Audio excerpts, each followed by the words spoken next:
Muy buenos días. Con este simple saludo me introduzco en sus orejitas. El programa de hoy es muy especial para conmemorar los 500 años de la caída de México Tenochtitlan. Y para ello traigo un librito que acaba de aparecer, por cierto, de acceso gratuito, que recientemente escribiera el maestro Enrique Semo. Este librito se llama 500 años de la batalla por México Tenochtitlan, para narrar la valerosa lucha que tuvieron los mexicas en contra de los invasores conquistadores. Desde noviembre de 1519 hasta agosto de 1521. Casi 2 años en lucha. Para aderezar nuestro programa, también traigo un disco muy hermoso del grupo Yodoquinsi, que significa en Ñusabi tierra de muchos colores. Ellos proceden de la Mixteca oaxaqueña, precisamente de Santiago Chazumba, y construyen sus propios instrumentos basándose en originales. Grandes músicos que nos han revitalizado la música originaria de nuestros pueblos. Me gustaría mucho decirle también el valor de este gran maestro Enrique Semo. En primer lugar, su alma mater es la Universidad Nacional Autónoma de México, no obstante que él naciera en Sofía, Bulgaria, el año de 1930. En la Escuela Superior de Economía y Derecho, en Tel Aviv, Israel, hizo su primer doctorado. Después vino a México y en la Universidad Nacional Autónoma de México cursó la carrera de Historia. Después, en la Universidad Humboldt, realiza un doctorado en Historia Económica, con mención de magna cum laude. El trabajo intelectual del maestro Semo ha sido muy amplio. Muchos libros ha publicado. Mencionaré, por ejemplo, Historia del capitalismo en México, o La crisis actual del capitalismo, Historia mexicana, economía y lucha de clases. Su libro Viaje alrededor de la izquierda. También puede usted leer Entre crisis te veas, o bien Crónica de un derrumbe, las revoluciones inconclusas del Este. Más libros, La búsqueda. Otro libro es Los orígenes de los cazadores y recolectoras a las sociedades tributarias. Habrá que mencionar también México, del antiguo régimen a la modernidad, reforma y revolución. Y también puede usted leer La conquista, catástrofe de los pueblos originarios. Bueno, pues ya fue mucho platicarles. Entremos a nuestro programa.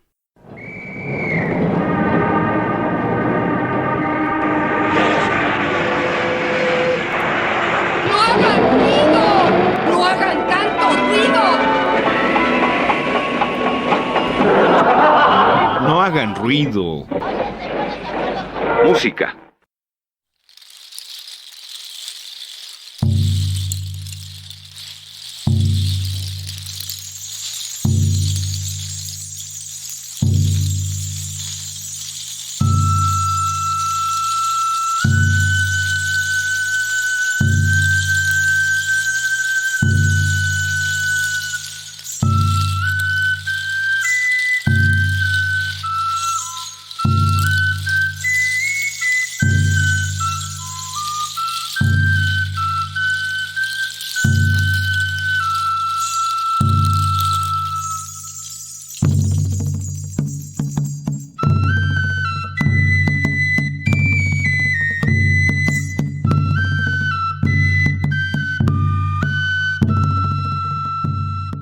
...500 años de la batalla por México Tenochtitlan. reciente libro de Enrique Semo. Primer capítulo: La Venecia mexicana.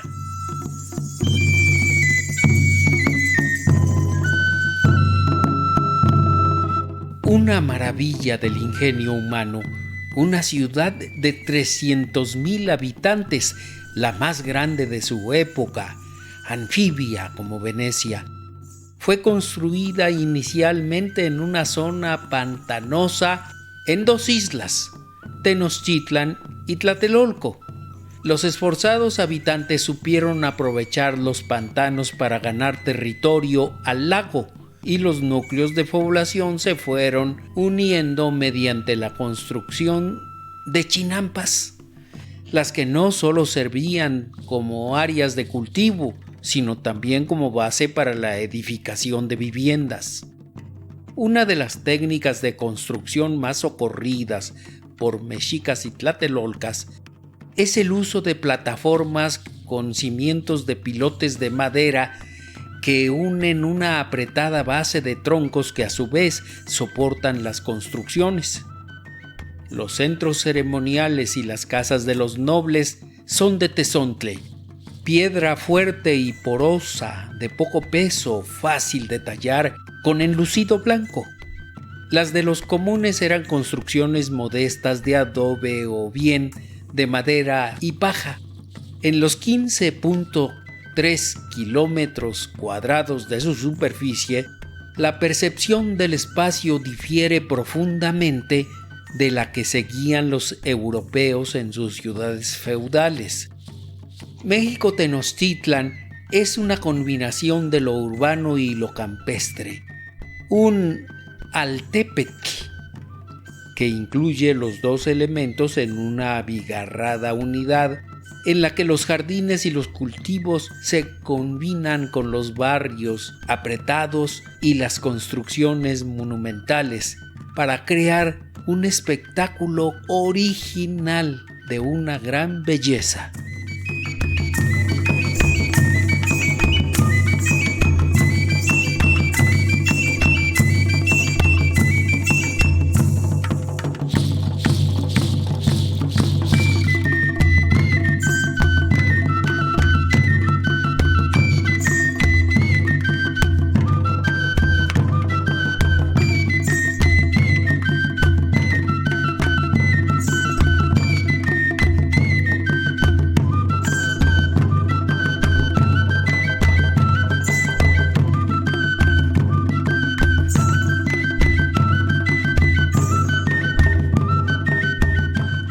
Las calles y canales que cuadriculan la ciudad son, según Antonio de Solís, espaciosas y niveladas. Las de agua contaban con numerosos puentes para la comunicación de los vecinos. Las que únicamente eran de tierra habían sido hechas a mano.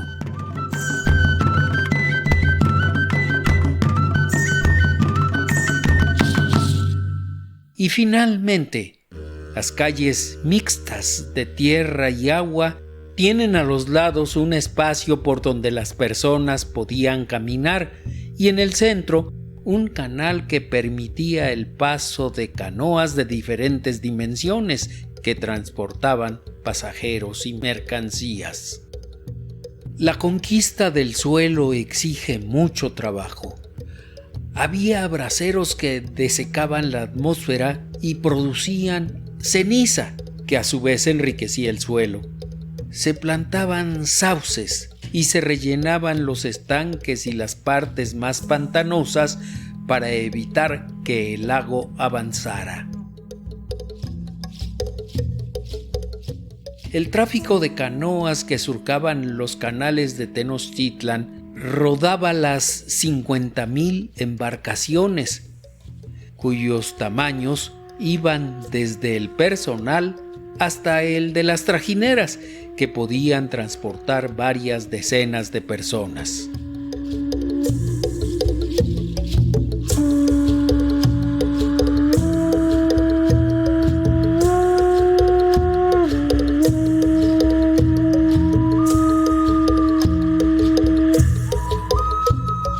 Cortés aseguraba que el comercio principal se hacía en embarcaciones y Torquemada sostiene que no había vecino en toda la laguna que no tuviera una barquilla.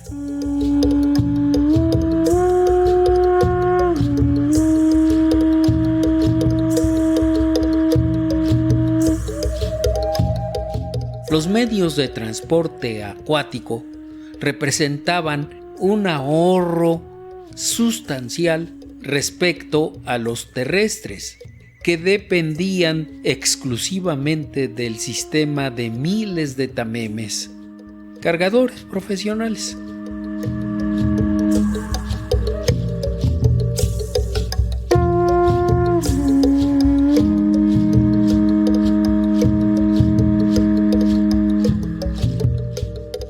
México-Tenochtitlan se unía a tierra firme mediante 3 grandes calzadas.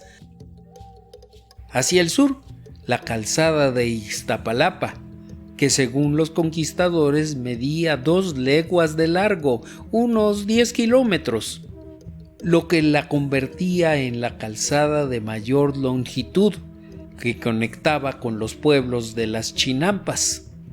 A la altura de Mexicalcingo, la calzada se dividía en 2 direcciones, una hacia Iztapalapa y la otra hacia Coyoacán. Al norte, la calzada del Tepeyac unía la ciudad con dicha población. Por último, la calzada de Tlacopan, Tacuba, conectaba a Tenochtitlan con la capital de uno de los aliados de la Triple Alianza. Las calzadas más transitadas eran la de Iztapalapa en dirección sur y la de Tacuba en dirección occidental, y en menor medida la del Tepeyac hacia el norte. Fuera de las calzadas había numerosas embarcaciones que permitían a la ciudad comunicarse directamente con cualquier punto en el complejo de lagos.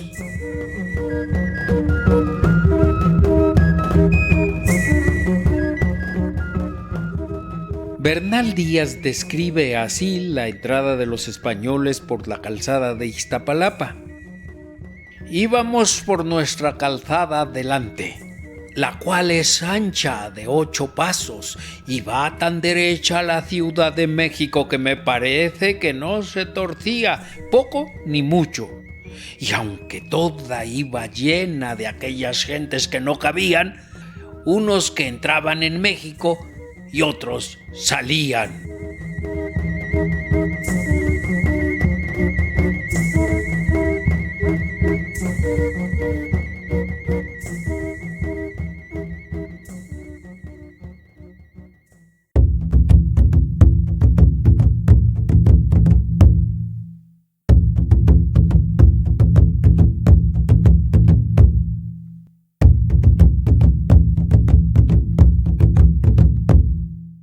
Para una sociedad en la que la ideología es religión, se comprende que el centro de la ciudad sea ante todo un espacio ceremonial, pero también sede del poder político. Sobre aproximadamente 250,000 metros cuadrados que agrupaban las casas de las divinidades, de sacerdotes y sacerdotisas, los colegios, los patios, los lugares para el sacrificio, es decir, un conjunto de más de 60 grandes edificios.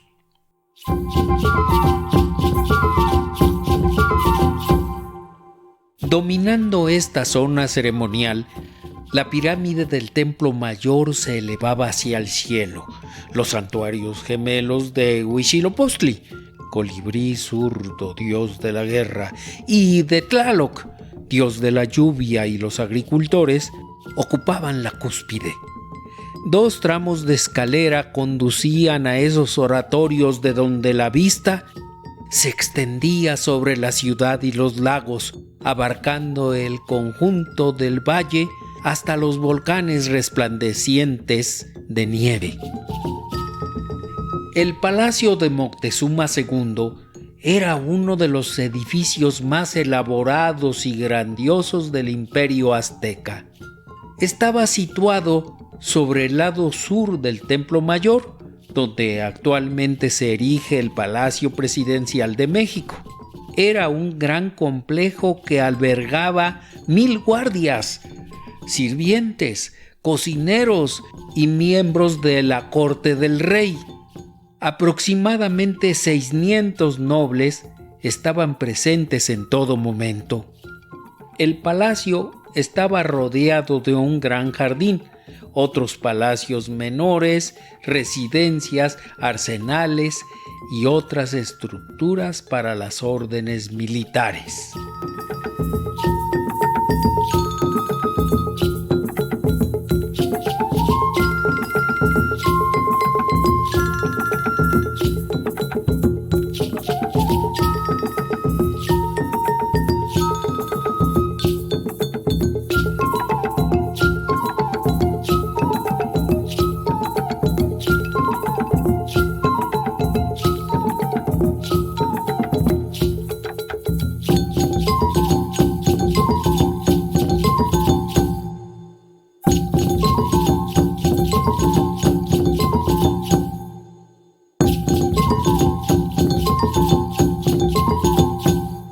Capítulo 2.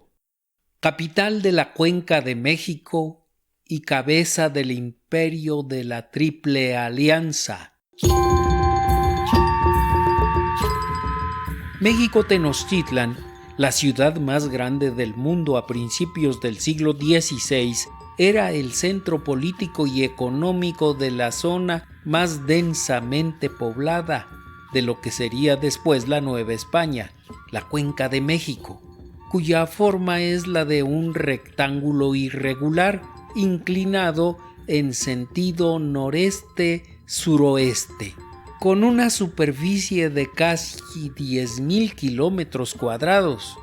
Sus límites naturales son cadenas montañosas de considerable altura, entre las cuales podemos mencionar los volcanes Iztaccíhuatl, Popocatépetl y el Ajusco.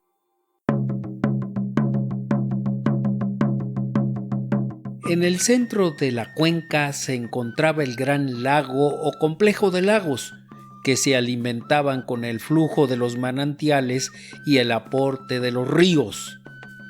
Según los conquistadores, al amanecer desde las montañas, este se veía como una gran tarja de plata.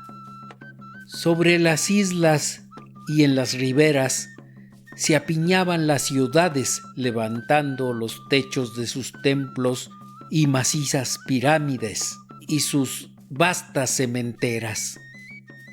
La población estaba distribuida en unos 200 poblados, con sedes como Azcapotzalco, Texcoco o Culhuacán. La principal zona agrícola de la cuenca era la región de las Chinampas en los lagos de Xochimilco y Chalco al sur.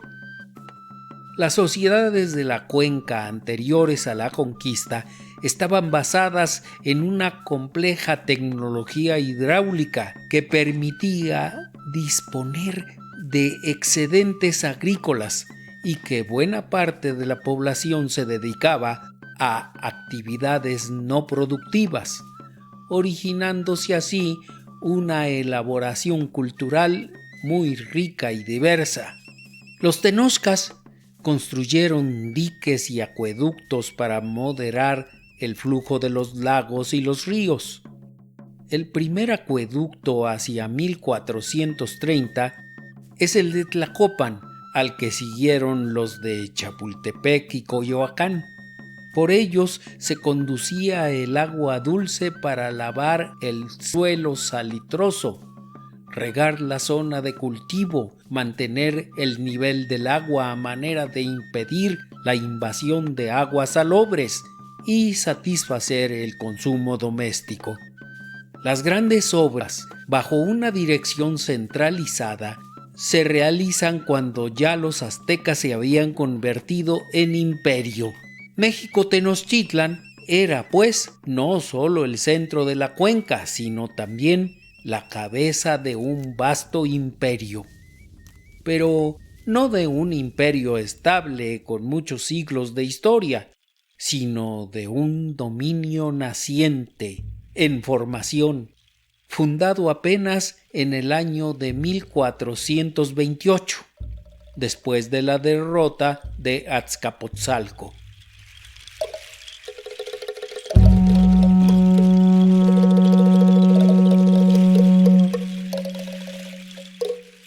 A la llegada de los españoles, México Tenochtitlan tenía apenas 9 décadas de existencia.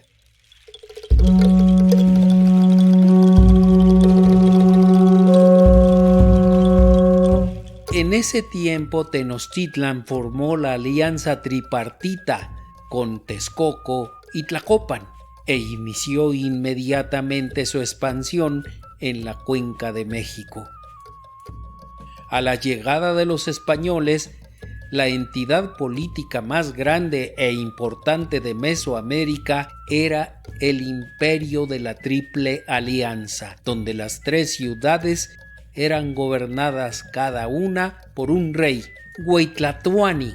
Este imperio dominaba la Cuenca de México, sede de las 3 capitales, y se extendía desde la costa del Golfo de México hasta el Pacífico, desde las fronteras de Mextitlán, un valle en lo que es hoy el estado de Hidalgo, los chichimecas y el reino tarasco de Michoacán, en el norte y en el noroeste hasta el istmo de Tehuantepec y Soconusco de Chiapas en el sureste.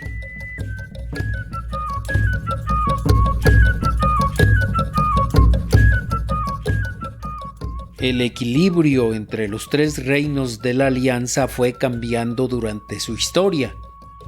Con el crecimiento del poder de Tenochtitlan, su rey dirigía las actividades militares del imperio, pero eso no era suficiente para Moctezuma II, 1466-1520. Moctezuma II, quien alienta a Texcoco, al segundo poder de la alianza, a una guerra con Tlaxcala en 1515 y urde una celada para matar a la flor y nata de los capitanes del reino de Texcoco, al mismo tiempo que avisaba a Tlaxcala de la inminente campaña, prometiéndole que a pesar de estar presente, no intervendría con su ejército en ayuda de los acolhuas.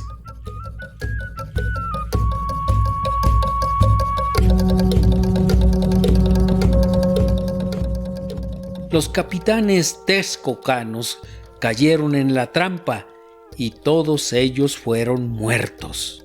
Al reclamar Nezahualpilli, rey de Texcoco, Moctezuma contestó que el imperio se gobernaría a partir de entonces por solo uno de los 3 reyes y que él era el supremo señor. El poder de Moctezuma creció, pero a costa de una fractura de la alianza tripartita que habría de ser fatal durante la invasión española.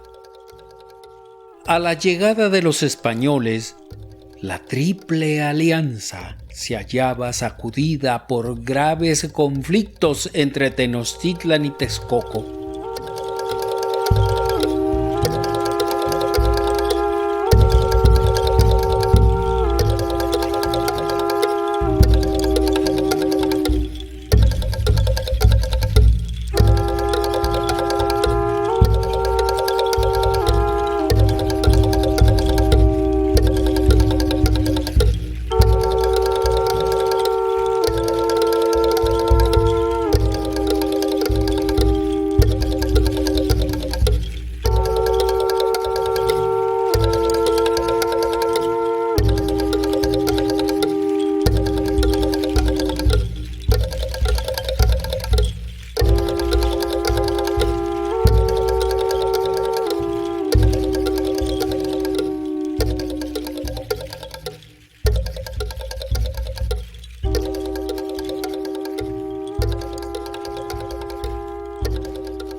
Capítulo 3.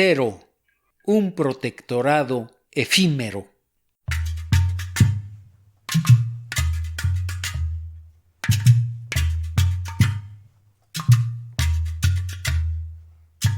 El 8 de noviembre de 1519, Cortés y sus hombres entran a la gran ciudad. México Tenochtitlan inicia una nueva etapa en su vida, la última como centro de un imperio indígena, la etapa de la conquista.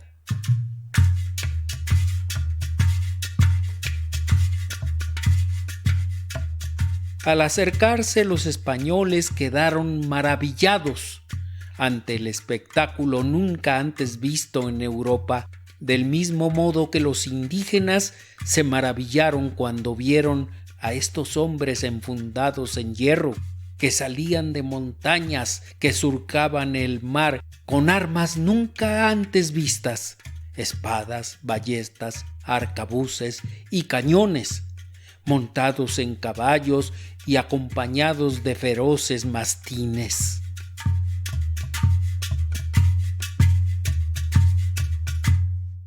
Bernal Díaz del Castillo nos deja un testimonio inolvidable de la impresión española del espectáculo.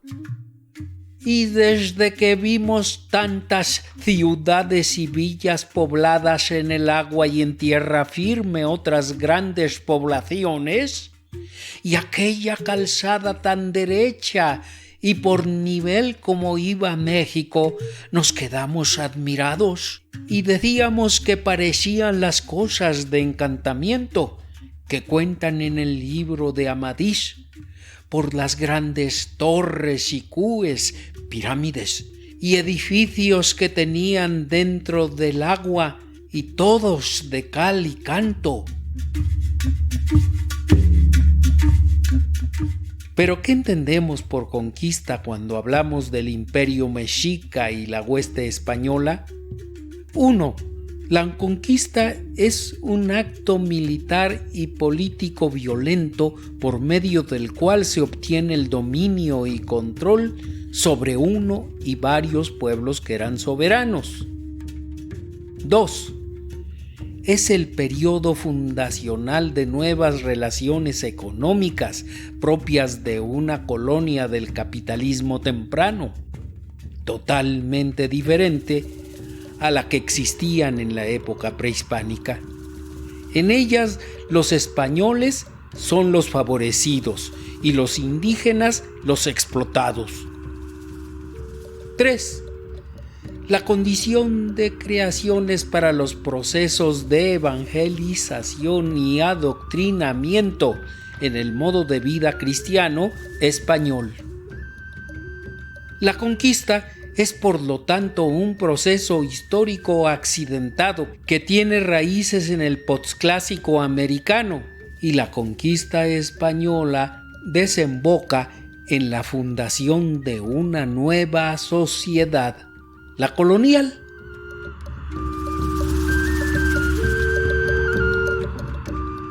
El régimen colonial es la razón de la conquista.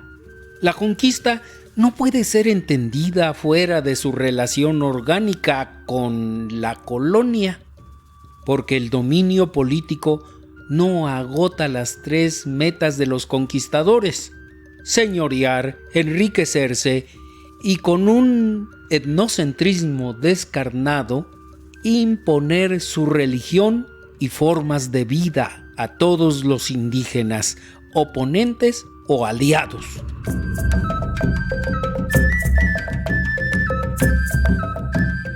Solo los españoles son conquistadores. Los aliados indígenas participan en la guerra con otros intereses: la conservación de los privilegios de la nobleza, reducción de los tributos y participación en el saqueo de los vencidos.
Durante los primeros días de su estancia en México Tenochtitlan, Cortés y sus capitanes se dedicaron a conocerla. Pero no solo se asombraron de todas sus excelencias, sino que también se dieron cuenta de lo frágil de su situación. La ciudad, con sus 300,000 habitantes, rodeada de agua por todos sus lados, con pocas calzadas hacia tierra firme, interrumpidas por medio de puentes levadizos y una población guerrera diestra y altamente calificada, podía transformarse en una trampa mortal.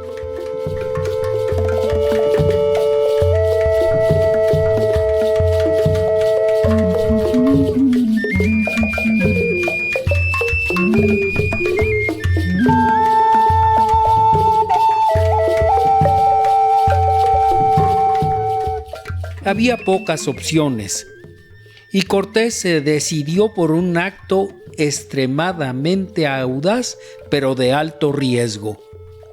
Convocó a Juan Velázquez de León, Diego de Ordaz, Gonzalo de Sandoval y Pedro de Alvarado, con 12 de sus soldados distinguidos, y les propuso secuestrar a Moctezuma, porque no había ninguna seguridad sobre sus intenciones. Teniendo en su poder al emperador azteca, afianzaban su posición. Podrían adquirir más oro y tributos, y finalmente, en caso de guerra, tenían en sus manos rehenes sagrados con los cuales negociar una salida.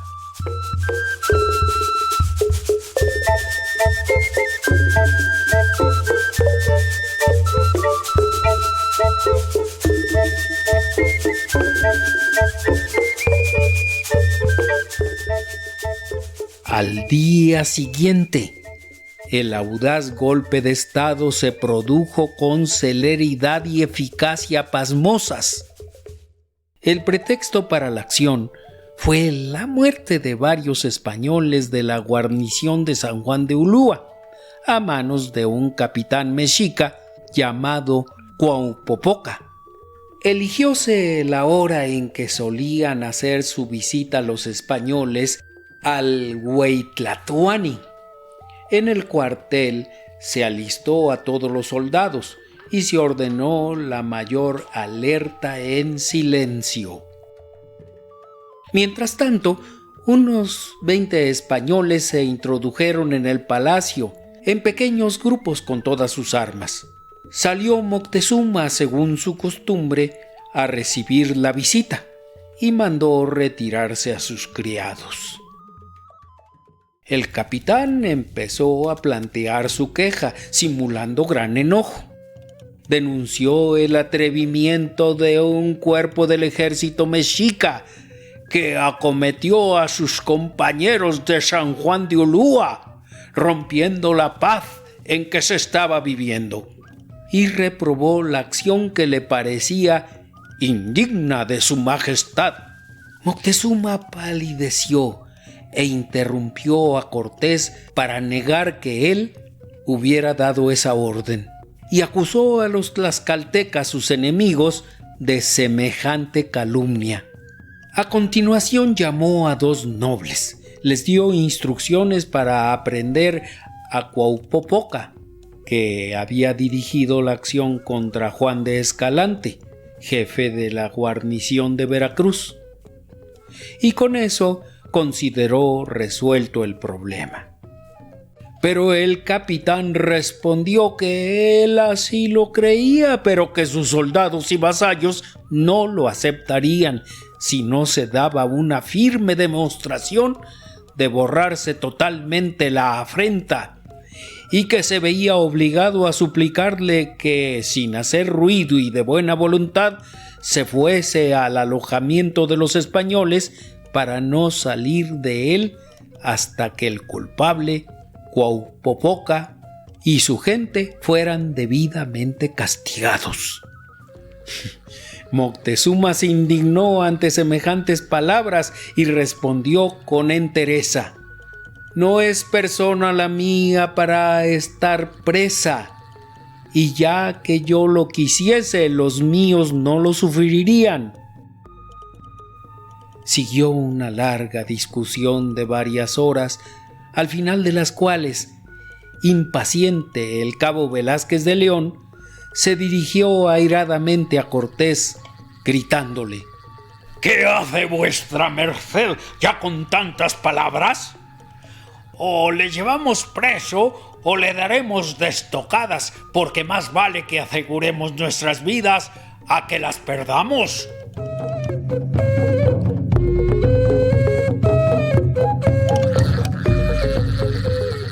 Moctezuma comprendió que toda resistencia era inútil y a las 3 de la tarde pidió su litera. Tranquilizó a los silenciosos nobles y a los transeúntes que estaban en el camino. Tristemente cruzó las calles que lo separaban del palacio de Alzayacat, en el cual encontraría finalmente la muerte.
Esta medida bastante común en la historia, apresar a un rey y mantenerlo vivo, paralizando así la estructura jerárquica del enemigo para imponer su propio poder de manera indirecta, equivalía a la formación de un protectorado, como lo había hecho frecuentemente Alejandro Magno en sus conquistas y Colón en el Caribe. Luego el extremeño se apoderó de los reyes de Texcoco y Tlacopan y algunos nobles levantiscos a quienes mandó encadenar.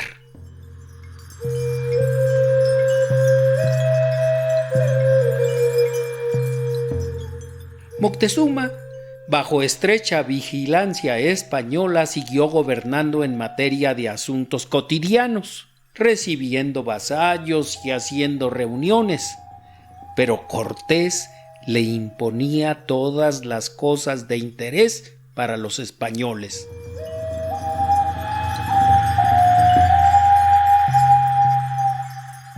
Se aprendió e interrogó a Cuauhpopoca, su hijo y 15 nobles que lo acompañaban por separado, y todos ellos sostuvieron que las órdenes para el ataque venían de Moctezuma y fueron condenados a ser quemados vivos.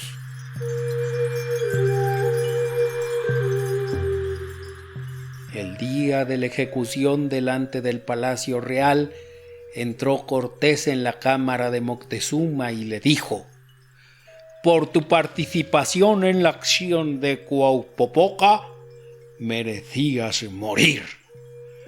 Si yo no tuviera consideración del amor que has mostrado a mi rey y a mí, en su nombre que de su parte he venido a visitarte, merecías pagar con la vida. Pero porque no quedes sin algún castigo, y tú y los tuyos sepáis cuánto vale el tratar verdad, te mandaré echar prisiones. Y ordenó poner unos grilletes en los pies de Moctezuma, que quedó muy abatido.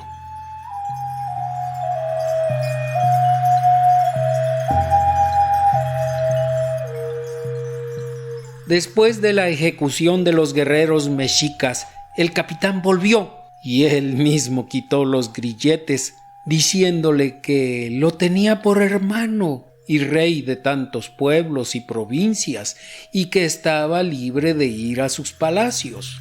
En este acto simbólico, ante la nobleza mexica y sus propios soldados, ratificaba el protectorado.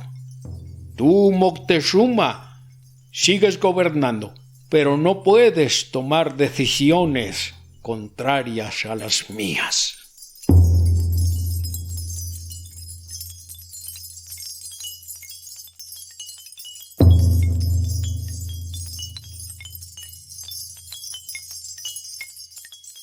El siguiente paso del capitán, digno de su ilimitada codicia, fue solicitar a Moctezuma convocar a todos los grandes señores de los 3 reinos de la Triple Alianza para pedirles que siguieran su ejemplo y se declararan vasallos del rey de Castilla, Carlos V.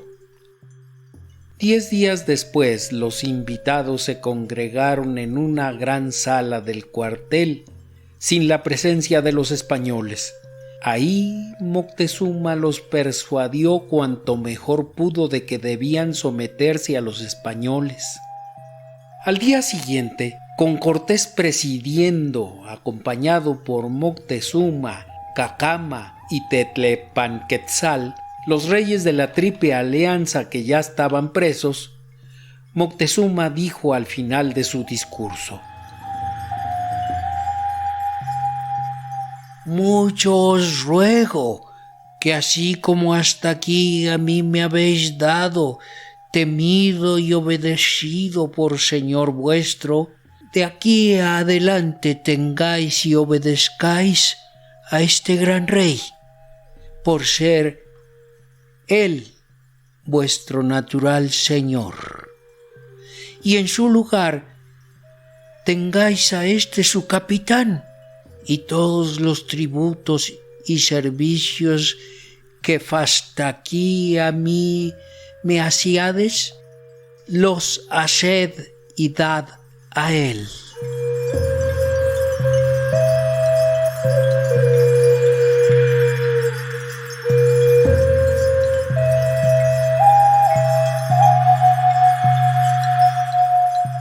Muchos historiadores han cuestionado la autenticidad de ese discurso.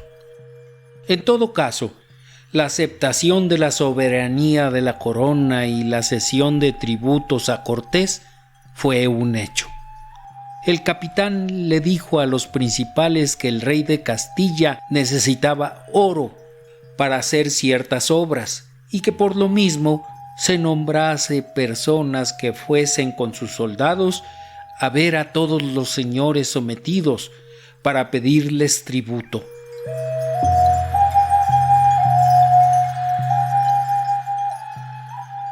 Pedro de Alvarado fue el encargado de recoger el oro de Texcoco. Acabó dando tormento a los nobles que no cooperaron suficientemente y reunió un gran tesoro. La primera fuente de acumulación primitiva en el sistema colonial fue el saqueo de los tesoros acumulados por los pueblos originarios a lo largo de siglos.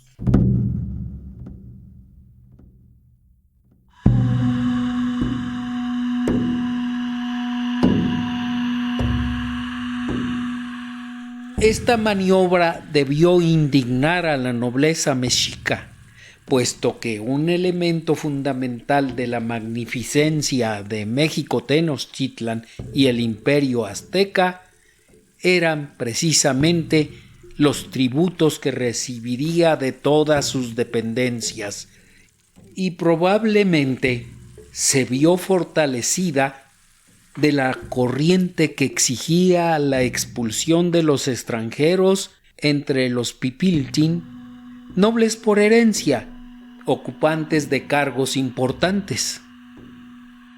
Otra acción de Cortés que lo enemistó mortalmente con la poderosa casta de los sacerdotes fue el ataque directo a sus dioses. Primero, Cortés le pidió a Moctezuma que pusiera fin a los sacrificios humanos, y el emperador respondió que si lo hacía, la población tomaría las armas para defender a sus dioses, que le proporcionaban la lluvia, los alimentos y muchos otros favores.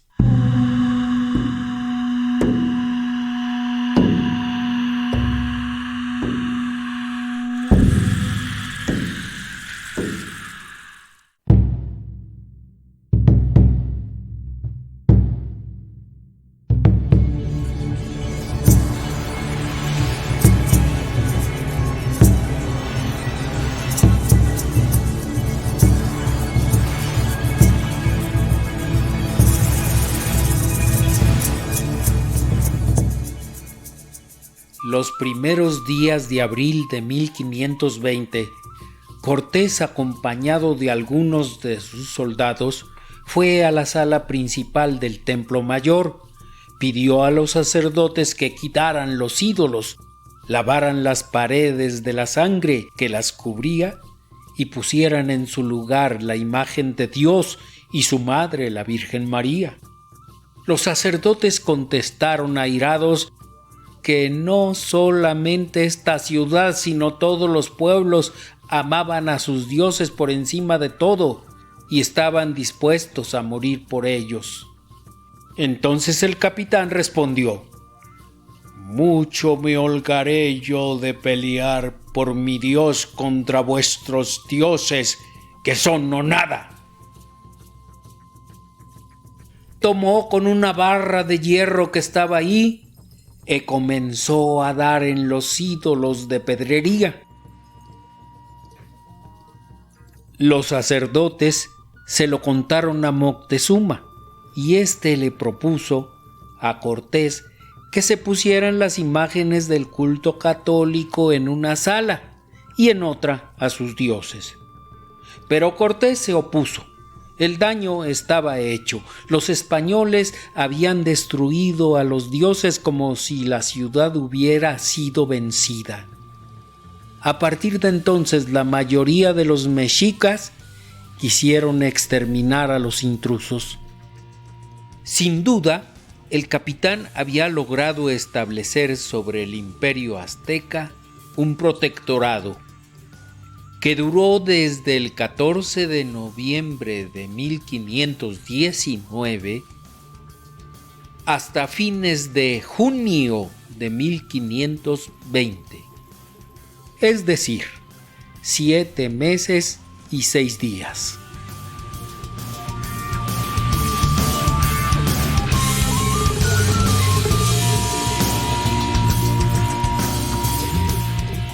Este protectorado funcionó bajo la siguiente fórmula.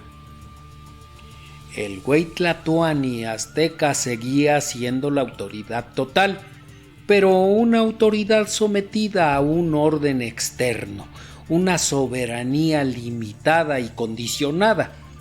El Hueytlatoani no perdía todos sus derechos y privilegios, pero aceptaba el vasallaje a la corona y su representante, Cortés.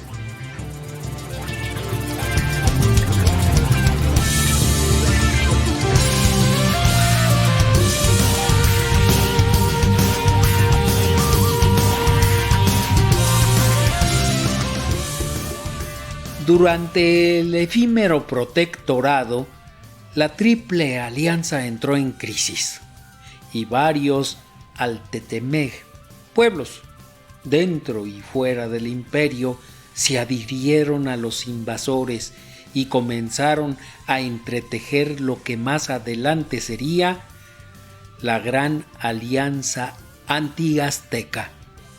El prestigio y el miedo que inspiraba Moctezuma entre los pueblos de la Náhuac se fue desvaneciendo, mientras que la estrella de Cortés despegaba.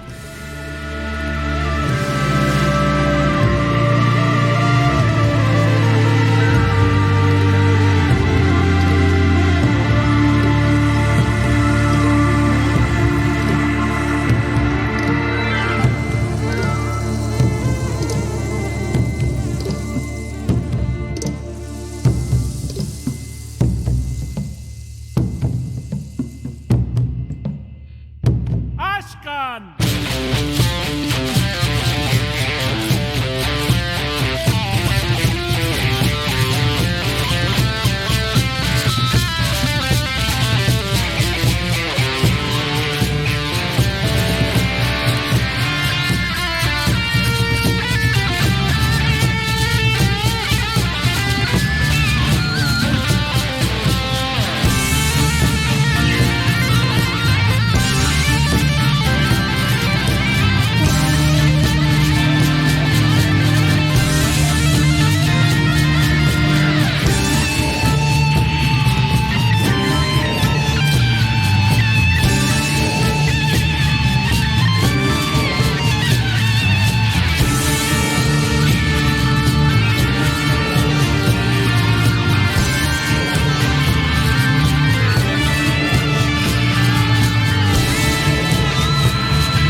la palabra del maestro Enrique Semo.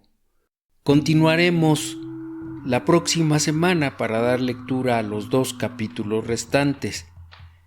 Espero que nos acompañe y desde luego le agradecemos muchísimo al grupo Yodo 15 el habernos proporcionado este hermoso disco, Las voces de nuestros sagrados abuelos.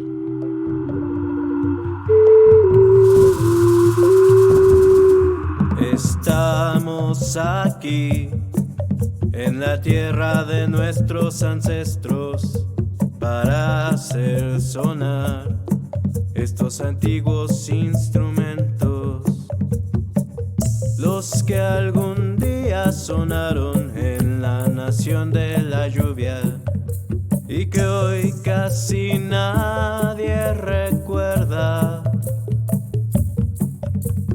Pero así fue, así lo cuentan los libros pintados, lo cuentan así las figurillas de piedra, de barro, así lo cuentan las cuevas, los cerros que en sus cuerpos guardaron los recuerdos de otros tiempos.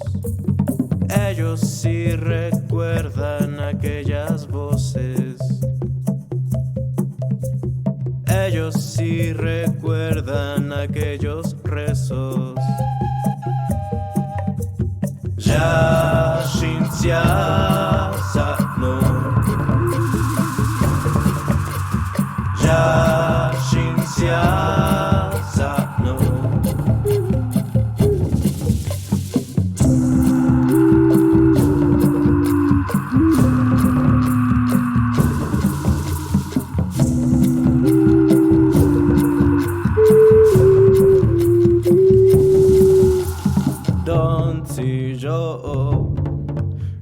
Shinsia Sano Nyakuninitsa Nyanisa Shito Sana Nyanisa Shito Nyo de David Te vi chico Nakui Noinina Doko doka niku Doka no nyani sa Doka ka juka Tenyon de ka Doka shito Juku nya javi Chiva nyani saku sana Minchina qui noi ni jajuka Minchina qui noi ni nyani sana kwatu Ja Shinsia Sano Ja Shinsia Sano Ja Shinsia Sano. Recuerde usted que No Hagan Ruido es una producción de Radio Educación. Semana a semana traemos música y alguna otra cosa más. Realizado en esta ocasión gracias al esfuerzo de mis compañeros Fortino Longines, Estrella Coral, Rodrigo Cepeda y yo, Edmundo Cepeda, que en mi otra vida tal vez fui guerrero mexica.